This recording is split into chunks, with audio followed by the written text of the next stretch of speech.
সকাল সকাল ঘুম থেকে উঠে গেছি। আর পামানে কিছু নিই না, নিইনি বলতে একটুখানি নিয়েছি, কারণ সময়ের আগে অত আগে তো বেরিয়ে তো লাভ নেই আমার।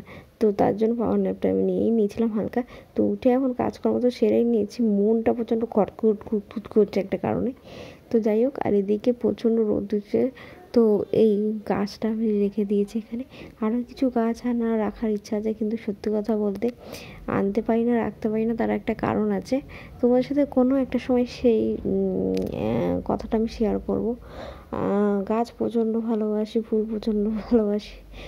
তো এদিকে সব গুছিয়ে নিয়েছি, ওই যে ব্যাগটুকু তো ভুলু কাছে যাবে সব জিনিসপত্রগুলো, তার জন্য গোছানো। তো আমি এখন ম্যাগিটা খাবো, তারপর স্নানে যাব। এখানে আলু সিদ্ধ ভাত বসিয়ে দিচ্ছি, আমি আর কিছু করতে পারিনি। বললাম না, সন্ধ্যে মনটা খুঁতখুঁতে কেমন একটা বেশ অস্বস্তিকর লাগছে। কারণটা কি সেটা তো আমি বুঝতে পারছি না। তো এই জন্য হালকা ফুলকা করে যাচ্ছে। তো কিছু করার হলো বর করে খেয়ে নেবো এখানে, নাহলেও এটাই খেয়ে নেবে। আমি রাতে এসে, মানে রাতে তো আসবো না, বিকালবেলার দিকেই চলে আসবো, কিছু একটা করে দেবো, খেয়ে নেবে। আবার খাওয়ার কোনো সমস্যা থাকে না চট করে, কিছু জিনিসের মধ্যে আর সমস্যা তো আমার প্রচণ্ড খাওয়ার। তো চলো খাওয়া দাওয়া করে রেডিটা হয়নি আগে। তো রেডি হয়ে নিয়েছি খাওয়া দাওয়া করে। তো বললাম না, মনটা খুঁতখুত করছিলো, সেই কারণটাই ঘটে গেছে, আর কিছু করার না। এদিকে সব ফ্রেশ হয়ে পরিষ্কার পরিচ্ছন্ন করে নিয়ে আমি এখন বেরিয়ে গেছিলাম। তো এখন শরীরটা প্রচণ্ড খারাপ হয়েছে, বাড়িতে চলেও এসেছি আমি। কোনো কাজ কমপ্লিট হয়নি, কিচ্ছু হয়নি, ভালোও লাগছে না। আমি পার্লারও যাইনি, কিচ্ছু না, কোনো কাজ কমপ্লিট হয়নি, বিশ্বাস করো। তার উপরে আমার আধার কার্ডের একটা প্রবলেম হয়েছে, সেই প্রবলেমটা রিসলভ হয়নি, সেটাও করতে হবে।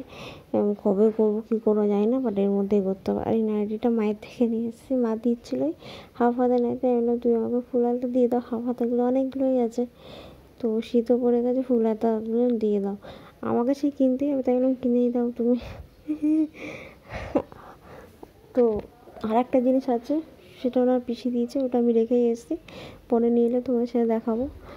আর কালারটা দারুণ, কারণ এই সেম কালার মা আমাকে আর একটা দিয়েছিলো কিনে গরমে, কিন্তু আমি ওটাও পরে নিয়েছি স্বাভাবিকভাবে।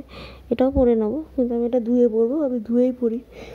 এমনি জামা কাপড় তো ধুয়ে পরি না, কিন্তু নাইটি বা কোনো ড্রেস পরে সেগুলো ধুয়ে পড়ি। তো চলো ভিডিওটা আমি এখানে